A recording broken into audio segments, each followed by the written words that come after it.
I get a lot of questions on Facebook about speakers, specifically different models of RCF, why I went with this model versus that model, things like that.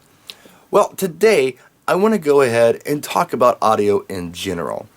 So we're going to talk about RCF, some specific RCF stuff, some EV stuff, but most of it just kind of general. And it's all my opinion based on a lot of trial and error that I've gone through and observations that I've made about my speakers that I've had over the years. So first, we need to establish objective and the right tools for the right job. Here's a little clip to demonstrate what I'm talking about.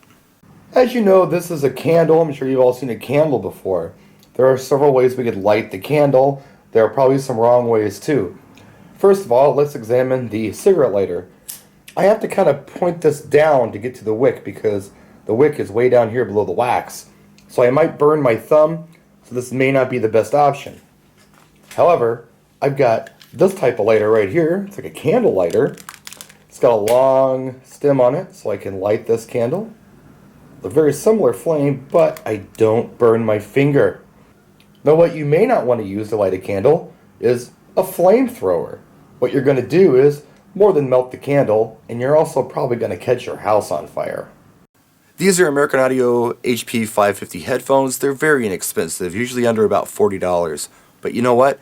They sound really nice. You put them on your head and play some music through them, and wow, it's surprising how great they sound.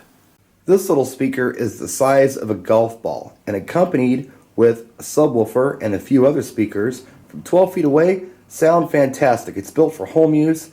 It's not built for mobile DJ use, but for home use at 12 feet away, sound fantastic. Now this is a small PA speaker. This thing is good for throwing longer distances than 12 feet. It's good for big audiences. And if I were to strap this thing on my head or put one on each side of my head in my ears and try to use them as headphones, it'd hurt my ears and it wouldn't sound very good. I also probably wouldn't use them for my home theater system because they're built for further throws than 12 feet. These are good for PA applications, wedding receptions, things like that.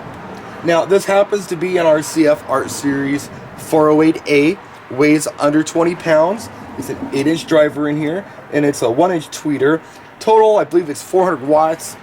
It's 300 to the woofer, 100 to the tweeter. A pair of these do a pretty good job for me when I accompany them with a sub, and we'll look at that soon. A lot of people ask me, do you recommend this speaker? Yes and no. It all depends on application. I recommend something this size for people who have some kind of physical limitation. Maybe it's that your vehicle is small, and in that case, you want something that's not giant to put in your car. Now, you will have to add a sub with this if you want to get a big full sound and, play for 200 plus people. But it's a lot easier to piece around 3 small speakers than 2 large ones. Now, I have a physical limitation because I'm disabled. I can't pick up a 40-pound 12-inch speaker and put it on a pole anymore.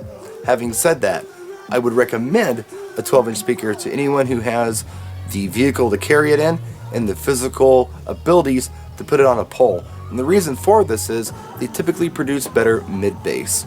Mid-bass is that punchy dance sound that you hear in dance music. I had RCF 312As, and I never felt the need for a sub. In fact, people said, where's all that bass coming from? A lot of people said, you could have got a 708A, which is louder. Why not go with that? Well, I have an opinion on the 7 Series through RCF, and this is RCF specific. They almost seem like the horns throw way too far for the typical mobile DJ. Most of us are doing parties for, let's say, 150 all the way up to maybe 300. We want to concentrate our sound on the dance floor, right? Which is primarily right in front of us, so we have good placement.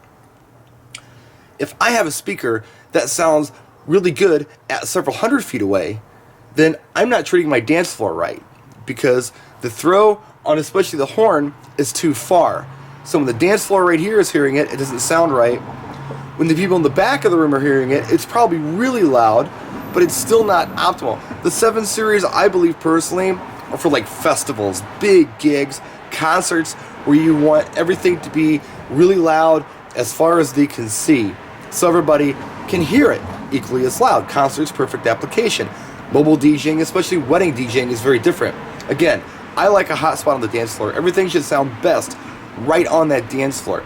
Now, as you move further back into the room, Grandma and Aunt Betty should be able to have a conversation without any problems.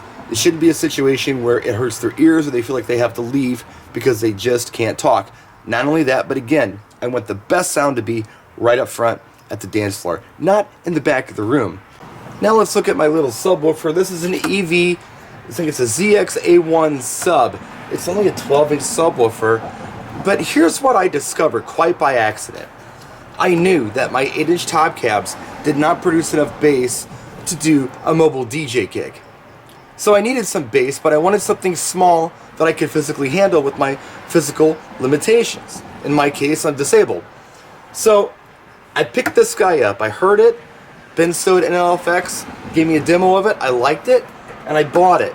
Now, what I discovered quite by accident was that this little guy, it's a small sub. It's not nearly as powerful as my big RCF subs or my old Sonic subs were. Actually creates a better hotspot on the dance floor with bass than the big subs. Again, the throw on my big subs seemed to give Aunt Betty and Grandma an earthquake in the back of the room. But if I went on the dance floor, I didn't hear that much bass. It felt like it was lacking. So although this thing does not have as long of a throw, it does create a better hotspot for me. Found that out by complete accident. So again, we have to think about objective. If we want to create a hotspot on a dance floor, so our dancers are hearing the sound better than anyone else, we don't need to go with ultra long throw speakers, subs, horns, whatever. We want to get stuff that makes sense for our objective. So you don't have to spend tons of dough. You don't have to get the flamethrower to light a candle. It's complete overkill. And so are some of these audio systems available out there. Not really built for the mobile guy, in my opinion. If you use any of these products and you think they're great, good for you. I'm glad they're working out for you. This big stuff, But the thing is that I bet you have not heard the alternatives on the smaller stuff. And another thing I'll recommend for anyone to do. When you're a DJ and you're behind the booth, once in a while, get out there on your dance floor and see what it sounds like. And see what it looks like too. Not only your sound, but your lighting. From your perspective, it might be cool. From their perspective, it may not be cool. In fact, check out the whole room. Go in the back, go in the middle. Where does it sound best? If it sounds best in the back of the room, you may have too big of a PA system. If it sounds best on the dance floor, you may have nailed it. That's it for this video. We'll see you next time. Practice and enjoy.